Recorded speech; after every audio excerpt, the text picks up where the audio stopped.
On today's episode, we have Andrew Oleson, who's the head of PDG Creative. And if you're right now maybe looking and wondering, are my advertising efforts, is my marketing, is my message where it needs to be to really secure the attention of my prospects, my clients, and grow my business? Or maybe it's just the message. I want to bring Andrew and introduce you to him now. Andrew, tell me a little bit about what PDG does. So we're a full service marketing and interactive agency. Everything that we produce is sort of a byproduct of what we do. And to make a little bit more sense of that, we're a marketing agency. So the things that you would see of our work, like brands or websites or campaigns, things of that nature, really start at the front. What I like to tell people is that, we tell stories and we use words when we have to. If a picture is worth 1,000 words, it's our job to make sure that it's saying the right words. I love that. And we talk about marketing and we talk about some of what you're building together and the picture and the story through the pictures. Who would be a great fit for PDG? Are we talking about local companies, national companies? What is your ideal? It ranges, honestly. We don't have industry ladders because we're problem solvers. So it really comes down to, one of the things that I sit down with people and I ask them the question will typically revolve around the idea of what are you trying to accomplish? What are your outcomes? What are your goals? Does your goals and growth look like, is it monetary? Is it to grow your team? We work with a lot of, they're called nonprofits. I like to call them for-purpose organizations. They're the only group that's defined by what they don't do, and I don't think that's fair. So maybe they're doing a capital fundraising campaign, and it's our job to sort of help them organize their message, help them to tell their story, essentially. So there's all a range of sizes of companies that we work with, straight down to like little mom and pops too. Well, and you mentioned industry ladders. You explain a little bit what you more mean by you don't have industry ladders? Yeah. So as I mentioned, we're problem solvers, and there really isn't. Some places will focus on, we're in the medical industry, or we are specifically in the tech sector, or we specifically work with legal firms, things like that. We don't have a niche that we fit into in those terms because we are solving problems. Everybody's got a problem, and we've really crafted our strategies around figuring out how to solve those challenges. If you've got a product and you need help reaching your audience, we're going to help you get there. Now, there's companies out there that will spend like zero time and attention and focus on advertising, and some that will go almost overboard. And everyone has a different definition of marketing, advertising, storytelling, kind of what you're talking about here. When you see this work, when it absolutely hits home and generates the results that your clients are looking for, what are some of those key factors along the way? I just did a talk last week on this. When we're onboarding a new client and we're kind of going through the discovery process, the first thing we need to determine is what are their goals, what are their outcomes, right? Once we can establish that, then we can take a couple of steps back and take a look at, okay, what are your current struggles with this? Are you kind of slow growing? Are you no growing? Like, what is the issue? We'll typically do discovery around their brand and how they're executing their brand, because it's such a big piece, a big component of reaching their audience. And we'll kind of do a bit of, how do I phrase this? We take the reality, we take the reality of what is. In other words, what do you think? What outcome? Let me just back up. We take a look at what their perceptions of what they are, right? So let's say they think that they're reaching XYZ audience, or they want to attain reach with XYZ audience, right? And then we've got a couple of different instruments that we've built in-house to determine what the reality of that is. And then we figure out, okay, you think you're here, but the reality is you're here. Now we need to bridge the gap. And this is where the process starts. A lot of times we find that organizations are making somewhat similar to the same mistakes as we're going through this. It's a little bit like watching, Hell's Kitchen or something like that. It's every time that's Gordon Ramsay's barking about the same issue over and over. You can almost call it in every episode. It's sort of like that, but we kind of give them a roadmap. One of the big ones that we find a lot of times, and I say this all the time, is that we'll ask a company, do you market? Yeah, we've got billboards. That's advertising. Do you market? Yeah, we've got ads that run. That's advertising. And I kind of coined a little phrase here. Marketing is the method, advertising is the vehicle. It's excuse me. Marketing is the message, advertising is the method. So you've got to start with that very first piece. They're not synonymous. That's where we typically start. And in today's world where there's so much tracking and so much data, and a lot of people don't even realize what's available, what are some metrics that you use with your clients to see the impact, the success, kind of the traction along the way? This gets really interesting. We've got one client. I'll give you two anecdotes for that because we've got one client. It's almost impossible for us to gain any kind of metric because of the way that their sales operate. They're a bourbon distiller, and uh, we crave the feedback that tells us that we're doing a good job. And it's really great when we can attribute direct feedback to an advertising platform or a marketing campaign that we're specifically running. But the problem is because of the way they distribute in certain states and because of the way some of the laws are, a liquor store might buy a case of bourbon.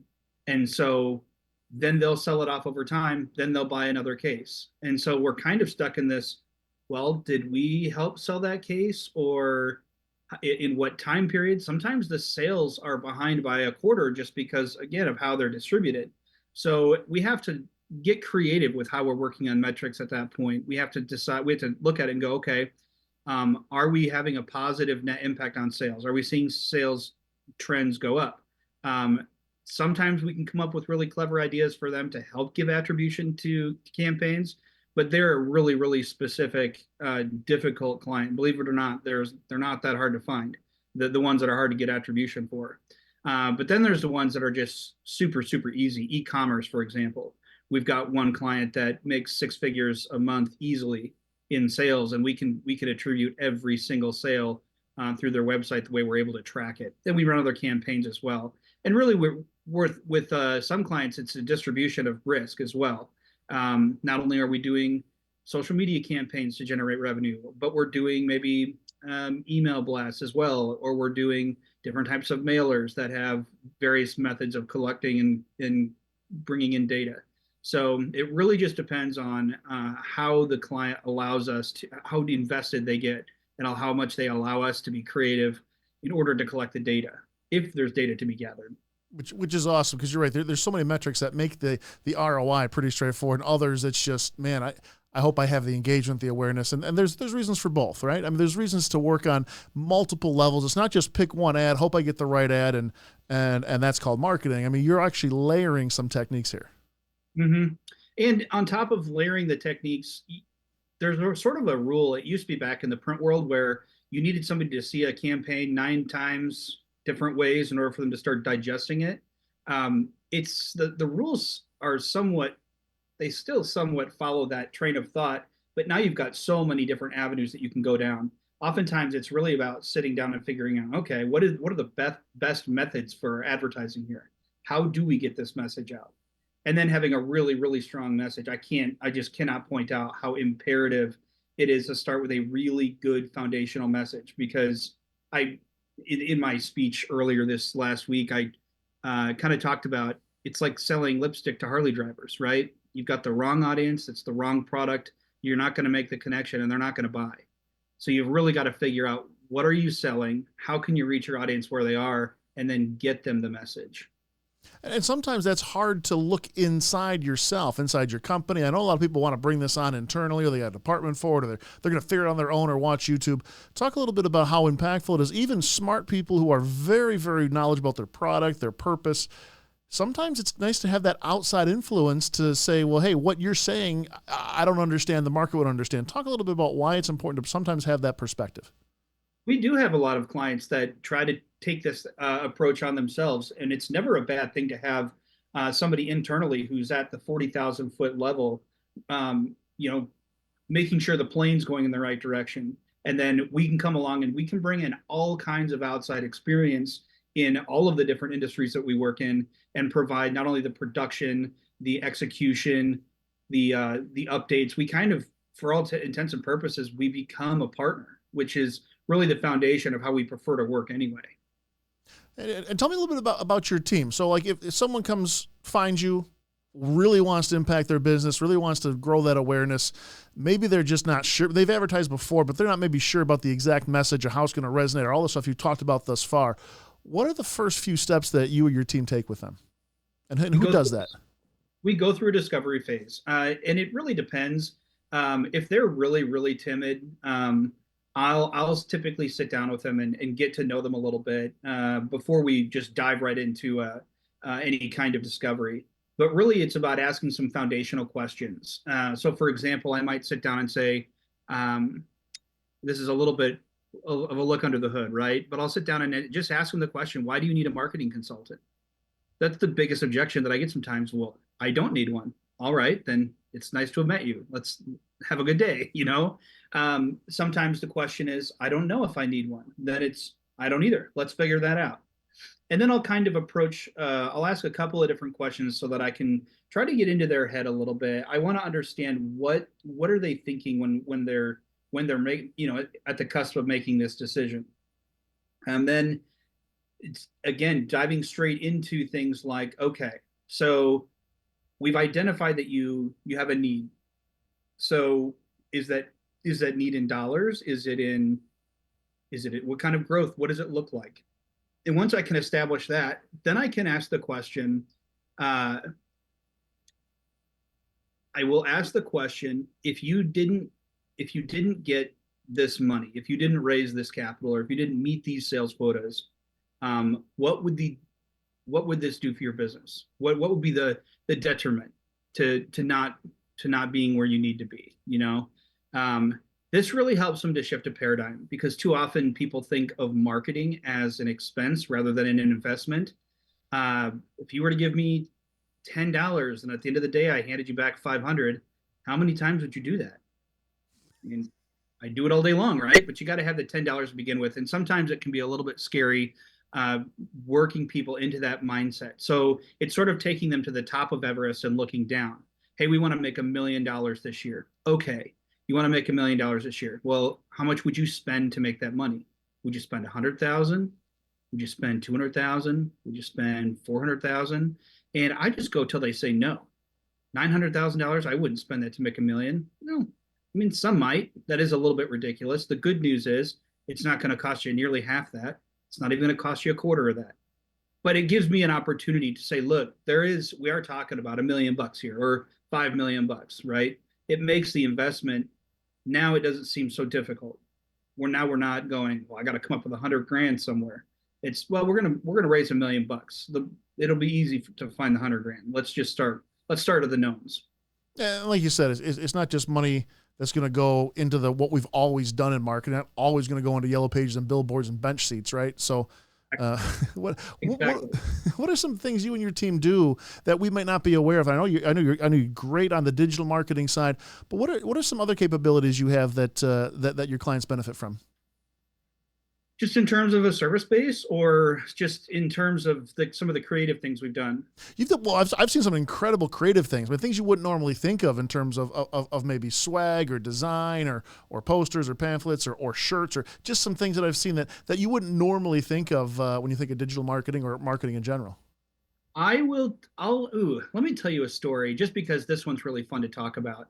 We had a sort of a chain. I don't know that I should say who they are, but they came to us. It's a big name, and they came to us. They needed to open up some retail stores, some retail locations, and so they had worked with sort of your big firms, take the eggs out of the fridge, mix them up, heat them up, and hand them back to you. And this is your marketing campaign, kind of a deal.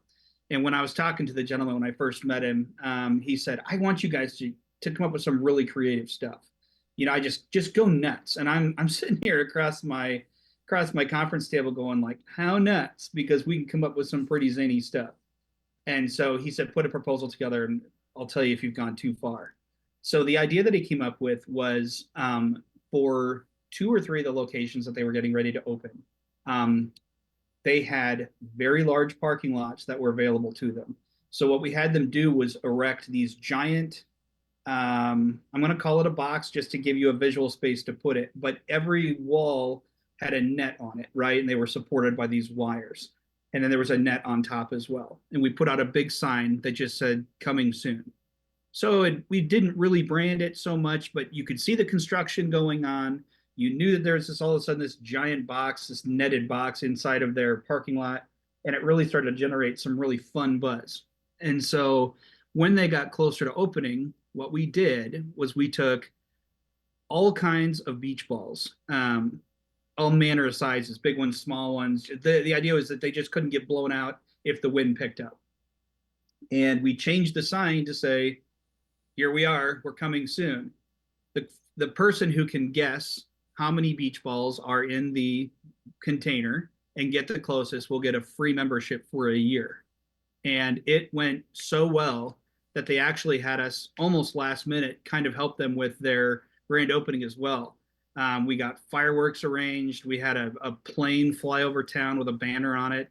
I mean, they really let us go nuts. And those are the really fun people to work with, the ones that when we're able to gain their trust and show them that, we're here to be their partner to see them succeed. And those are the ones that really trust us. Those are the ones that are fun to work with. Wow, and that really speaks to engagement. I mean, engagement with the audience, engagement with the brand, even if it's not something that was directly related. I don't think they sold beach balls, and don't tell me who they are, but I don't think they sold beach balls, right? So they don't. Nothing close to it. Very cool. I got a question for you. What's this whole industry, was this something that like some middle school counselor told you should get into, or did you kind of find your way into marketing? How did this come to be for you? It's almost worse than that. I was 17 years old in college, just graduated high school, and I had a bootlegged copy of Photoshop, Photoshop like CS or Photoshop C or something like that. I mean, I don't even think it doesn't even exist anymore. It was one of the very first copies, and mine was bootlegged on top of that. But I was making like business cards for people and just kind of learning how I liked computers. I liked computers in general, so I was doing that. And ended up making some business cards for some folks. I went to college at Wesley University in Bartlesville, Oklahoma, and didn't even really understand that it was a career path. I had a couple of people ask me, have you considered communications as a career? And genuinely, I thought they meant like telecommunications. And I was like, that sounds boring. No. So I had taken a sort of a hodgepodge of different classes, mathematics, some science classes, biology, which I found out that I'm really bad at memorizing things. And it wasn't until I had a professor who sat me down and was kind of walking me through, this little side hustle that you've got going on here, making business cards for people, building websites. This is something that people actually do.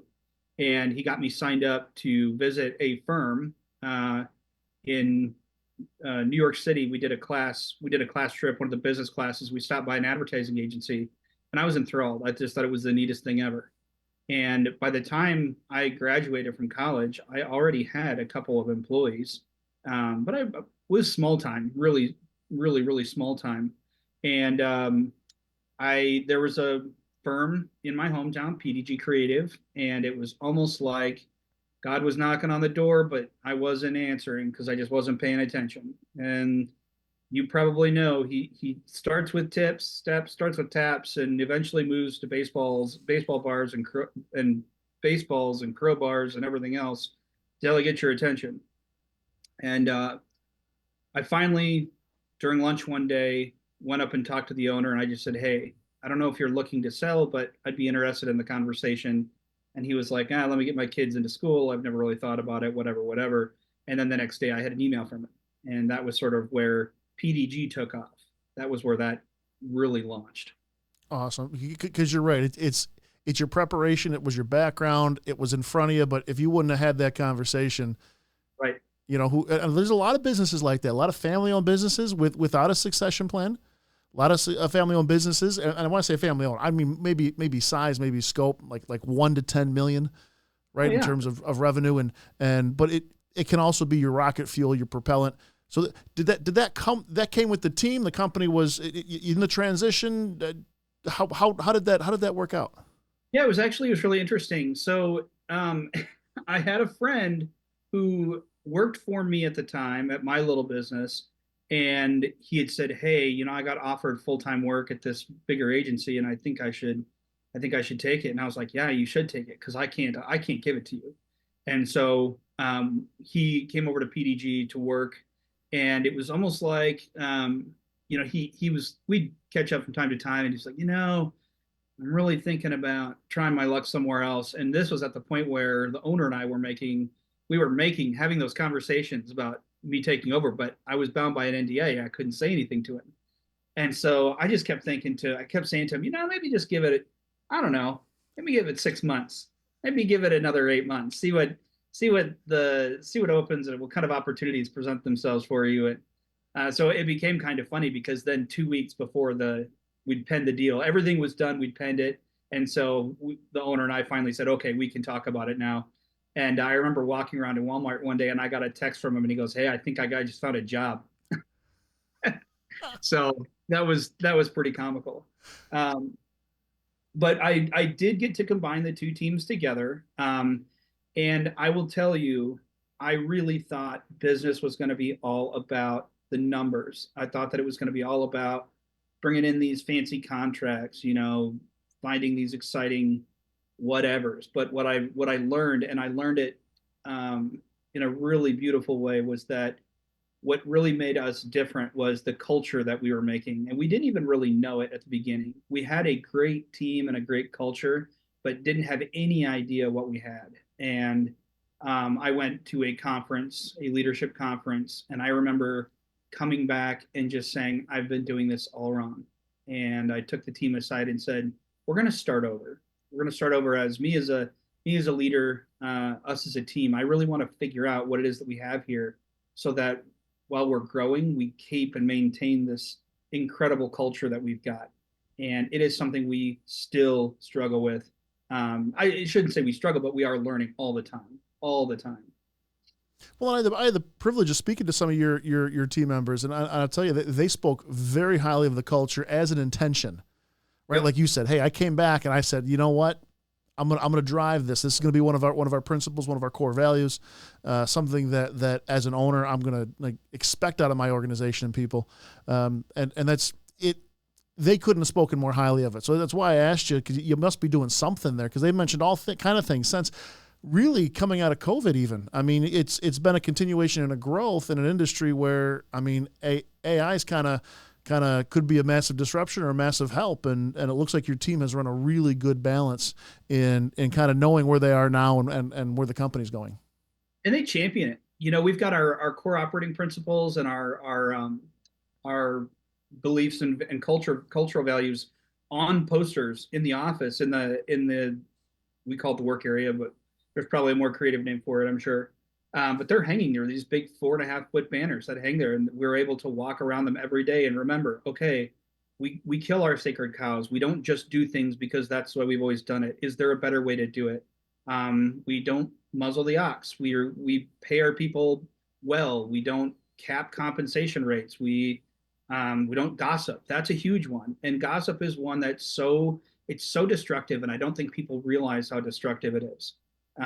But the idea is, the water cooler talk. We just don't have it here. And honestly, it's more destructive than sometimes just having bad fits in your organization. Yeah. These are things we talk about all the time.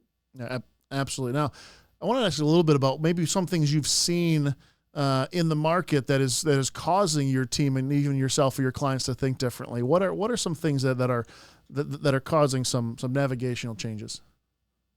Just in terms of our team, or could you? Well, if I elaborate a little bit, I mean, there's AI, there's additional tracking. Sometimes there's some areas that were working that are no longer working. There's some fits, and then there's all the stuff that's happening all the time. It's it's almost an election. It's almost the new year. It's almost it's summer. We'll look at this later. What are some of those things that are really, that if you don't look at them or think differently or attack them differently, could really deteriorate someone's results or someone's resolve in terms of their marketing?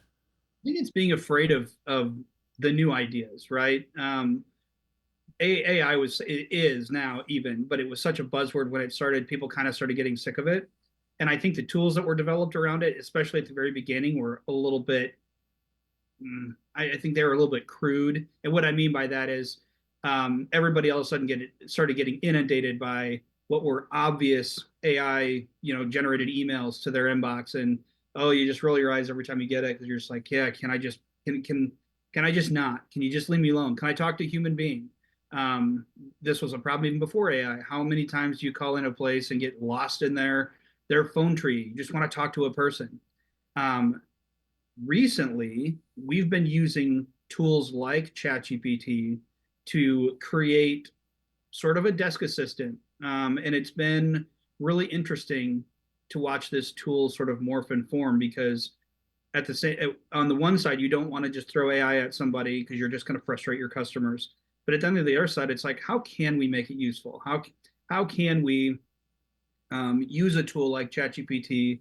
How can we use a tool like that in order to make make a tool that can grow with us or work alongside us to make us more efficient?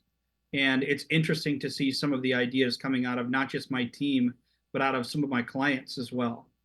We're working with a client right now named Leveler, and they've just launched a giant machine learning AI tool that's going to absolutely revolutionize his market, 100%.